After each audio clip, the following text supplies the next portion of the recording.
So today I am going to be talking about something that is so basic, so simple that you might be thinking, why on earth is she talking about this? And that thing is water. And the reason I'm talking about water is because most people have no clue about just how important it is and how to get good quality water, because believe me, drinking water from your tap is not a good idea. And I'm also going to be talking about water and minerals, because of course I always talk about minerals. So, hello, if you're new to my channel, my name is Vanessa. I am a registered certified nutritional therapist, and I work mostly with women who are in their late 30s and onwards, going into, going through, or going past perimenopause and into the menopause. And I have a very different approach to most because my work really focused around minerals, because they are the foundations of your body. They are the spark plugs of your body and of life. So if you are new to the channel, please do subscribe, like this video so that others get to see it, and do feel free to share it. Okay, so let's get into it. So water, why am I talking about water? Water is so important, and most of us don't either drink enough of it, or we drink poor quality water. Now, when I'm talking about water, I'm not talking about water that goes into tea or coffee. That doesn't count in your daily intake. I'm talking about pure water. So nothing in pot, nothing that has cordials with it. It's got to be pure water. So how much water do you actually need? Well, there's a lot of debate about this, and there's different ways to calculate it. There's websites online that you can find. There's one called gigacalculator.com, which has got a water intake calculator on it, and you could use that. But you can do multiplying your weight in kilos by, say, 30 or 40 to get the range of how many milliliters of water to drink each day. So there's different ways to do it. Or you can just go for a minimum of 1.5 liters and aiming for 2 liters. And that's a really good way of doing it if you don't want to go down the calculation route. Your body has not got the capacity, like a camel, to store water. So you have to drink it regularly throughout the day and every single day. You can't pick and choose when you drink water.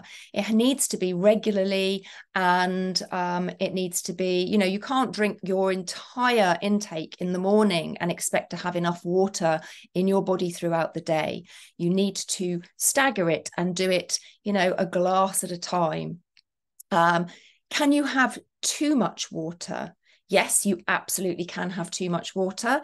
If you drink too much water, you can actually dilute the minerals in your cells, washing them out of the body, as it were, and that can cause problems in itself. So if you are excessively thirsty, then you might want to look at why that might be. There are reasons why you might be excessively thirsty. It's not normal to need liters and liters and liters of water every day. And if you are drinking that much, then there's probably something that's not quite balanced in the body and needs to be addressed. Without water, absolutely nothing lives, but also lack of water causes all sorts of problems in the body. So let me list some of those for you. What does water actually do? Water generates electrical and magnetic energy inside each and every cell in the body. And think about how important that must be. It prevents DNA damage, and it makes DNA repair mechanism much more efficient, which is really important for healthy body and longevity, and to avoid disease. It increases the efficiency of the immune system inside the bone marrow, where your immune system is formed, including its efficiency against cancers. It is the main solvent for all foods and vitamins and minerals, and it's used to help break down food into smaller particles so that we can actually metabolize them and assimilate them and use them in the body. Without water, that doesn't happen. It increases efficiency of red blood cells in collecting oxygen from the lungs, and it brings cell oxygen and it brings oxygen to the cells, and it takes waste gas to the lungs for disposal. It clears toxic waste from different parts of the body and takes them to the liver and the kidneys. It lubricates joint spaces and prevents arthritis and back pain. It's used in the spinal discs to make them shock absorbers. So really important for your back health, your spinal health. It's a lubricating laxative which prevents constipation. So really important for the digestive tract. And actually the digestive tract uses a huge amount of water every day. And if you're not drinking anywhere near enough, where's that water coming from? If you're constipated, the first thing I always tell people to do is drink more water. It helps prevent heart attacks and strokes. It helps prevent clogging of arteries in the heart and the brain. And it dilutes the blood and prevents clotting during circulation. So really, really important for heart health. And for women who are either still cycling or going through menopause, it actually helps to reduce premenstrual pain and hot flashes. So again, if you're not drinking enough water and you're getting those symptoms, try drinking more water and see if it makes any difference. Dehydration also prevents sex hormone production and is one of the causes of loss of libido and impotence. And with weight loss, it's really helpful to drink plenty of water because it can help us to not eat excessively. Often when we feel hungry, we're not actually hungry, but we're dehydrated and we just need to drink some water before we go and reach for the food. When you're dehydrated, there's certain things that you really should bear in mind. So if you are somebody who knows that you haven't been drinking enough water and you want to increase that because you're listening to this and you're thinking, yeah, I really need to focus on this, then this is what you need to do. You've got to remember that it takes time and patience to hydrate your body again. You can't just go and start drinking loads and loads of water, guzzling it. Don't do that. Do it slowly, do it gently. Drink 4 to 6 ounces every half hour or so. So kind of like a small glass every half hour or so at first, and be consistent and build it up. And do not depend on thirst to tell you when you're needing water. If you get to the point where you're thirsty before you drink water, you're already dehydrated. So you shouldn't be relying on thirst as a signal, which is what I used to be really, really bad at. And I have to really watch myself with water. Now, for somebody who struggles to drink enough water, and I'm one of those people, I have always it's not something that's come easy to me. I do a few things. So first thing in the morning, so I take a big glass of water to bed. I'll have a little bit before bed, not too much because I don't want to be peeing all night. And then you drink it first thing in the morning when I wake up. And that is getting everything going and starts the whole process off. And I do it as soon as I wake up. And that's a habit I've got into. So, if I'm a bit lax later in the morning, I've at least had my big glass of water. Then I make sure when I'm doing my breakfast, I fill up my big glass water bottle. I always use glass, sometimes a steel one, but usually glass. Plastic, never, because it leaches into the water. And I will basically make sure I fill that up at least twice during the day. And I have it on my desk. So during the week, my water intake is not bad. It's weekends when I'm running around that it tends to be a little bit more difficult. So if you're not doing that, and especially if you sit at a desk, it's quite easy to do. Just have the bottle there, because when it's there, you will subconsciously start reaching for it without even thinking about it. I can sometimes drink the whole bottle and then forget that I've even drunk it. So that is a really good tip for somebody who really struggles with water. But, and as I said at the beginning, I always talk about minerals. Water alone won't guarantee your hydration. Now, you might find that surprising because we're only ever told that we should drink water. Nobody mentions minerals, but the minerals are as important as the water. You cannot hydrate properly without minerals. Minerals are essential inside and outside the cells, depending on which minerals they are. The primary intracellular electrolyte is potassium, and the primary extracellular or outside the cells mineral is sodium. And then we've got magnesium and calcium, which are other electrolytes too. And all of those are really important for hydration. So just drinking water is not a good idea. Now, everyone is petrified of salt.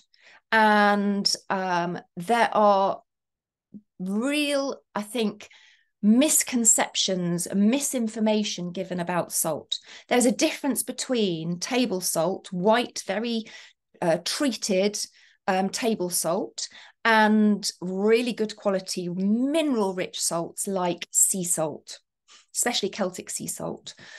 Salt is so important for so many things in the body. As I said, it's one of our electrolytes. We can't hydrate without it. Yes, of course, eating loads of salty foods, processed foods is going to be problematic. But most people are actually, or not most people, but a lot of people are lacking the proper good quality sodium that you get from things like sea salt. Salt is a natural antihistamine. You may not know that. It can actually be used to help relieve an asthma attack. You can put some on your tongue after drinking a glass or two of water. And it's really, really effective. You should drink a couple of glasses before, then you put your salt on the tongue and then drink water afterwards. And that can really help. Salt is also a really strong anti-stress element for the body as well. We need salt. We use loads of salt when we're stressed. So if you are going through a very stressful period, or you know you're generally quite a stressy person, or you've got a very stressful life, very stressful job, you really want to be thinking about salt. But you've got to get the balance between salt and the other electrolytes, especially potassium and magnesium. Over 80% of the population is what we call slow metabolizers, slow oxidizers. And so this means that people tend to be low in sodium, potassium, and magnesium. Now, not always. Definitely with magnesium, yes. Usually with potassium, but sometimes sodium can be showing high because of stress, certainly in a tissue test. But we want to be aiming for at least 4,700 milligrams of potassium a day. And we want 5 times more potassium than sodium. It's not simple, and it's not something you should be trying to work out yourself. That's something that when we do mineral testing, I actually guide you on exactly how much salt to take and how much potassium you're lacking and how much you need to be taking, which foods to eat, how much to supplement, and so on. Because you've got to be careful with salt, especially. You can't just start whacking loads into the body if you don't know what you're doing and if you don't know what your tissue levels are. So it's really important. But one thing that you can do is remineralize your water. Now, I have looked at water filters. I have looked at so many water filters, and there are so many expensive water filters out there, like reverse osmosis and ones that you get plumbed into your house, etc. The Berkey is another one, but there are a lot of downsides to these, and it just seems that every time one is supposedly very good, I read a piece of research that shows that it isn't. And so I personally have come to the conclusion that I prefer to use a filter that takes everything out, and then I remineralize my water properly. Tap water is toxic AF, basically. It is so toxic. It has so many things in it that we do not want to be putting into our bodies.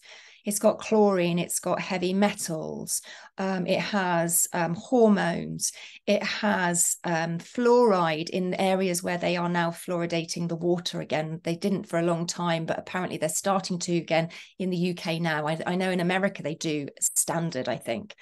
And we do not want this stuff going into our bodies. Brita filters are no good. They don't filter properly. You have to get a water filter that really takes all of that rubbish out of your out of the water, and then you remineralize it. And I normally just get people to get us some sea salt, Celtic sea salt. There's one that I specifically recommend because it's grey sea salt. It's very high in minerals. It's untreated. It's from France. And just a pinch in your water each time you drink a glass of water. That alone can make a massive difference, because if you're drinking water that is completely void of minerals, then it's dead water. Okay, so it's really, really important. But while you're having sodium and potassium, you've also got to be really careful of monitoring your magnesium levels as well. That's why the tissue mineral testing that I do is so important. And the relationship between sodium and potassium is so important, which is why you can't just take loads of sodium without balancing the potassium too. Because, as I said, potassium lives inside the cell, sodium lives outside the cell. And there is the reason for that. There's a sodium pump, and the balance between the two is really important. Mercury and other toxic metals can block potassium, stopping it from getting in the cells. So looking at your heavy metals is really important, which is why the mineral test actually measures key heavy metals. And the biochemistry of your body, it's really important to remember, happens in the tissues. It doesn't happen in the blood. So measuring like blood panels are really important for lots of things, but for measuring minerals, not so good. Alongside a tissue mineral test, yes, but on their own, they just don't tell us enough, because a lot of minerals aren't in the blood in very high quantities. They are, as I said, intracellular. When potassium goes rock bottom, people suffer with all sorts of things: adrenal exhaustion, gut issues, poor thyroid function, things like SIBO, which is an issue with the small intestine, fructose, lactose intolerance, IBD, intestinal dysbiosis, disease in the gut. I can't remember what the actual term is for IBD. Other gut issues, migraines, fibromyalgia, and even sensitivity to EMFs when you're low in potassium. Then you've got the never-ending search for answers for all of these things if you don't look at your minerals. And really so important. If you've got any of those things going on, you need to look at what your minerals are doing. And there's only one test that is useful to do that. And then finally, a little thing, but actually it's not a little thing, because it's really, really important. When you're craving things like salt or magnesium, it's your body's way of trying to tell you it needs sodium or magnesium. So when you're craving salt or chocolate, rather, it's your body's way of telling you that you are lacking in sodium or magnesium. Sodium, the salt; magnesium, the chocolate. And when you are hydrated properly and you have your minerals in balance, you won't crave salt and you won't crave chocolate anymore. So that's something to bear in mind. If you are craving chocolate or salt, then it's probably your minerals that are out of balance. Unless with the chocolate, it can also be sugar imbalance. But if you're really craving chocolate over any other sweet stuff, then it's usually magnesium. Okay, I will share the water filter that I use, and I will share where to get it, where you can get a discount on it, and you can get discount on the filters, the replacement filters, and I will share some information on the sea salt that I use.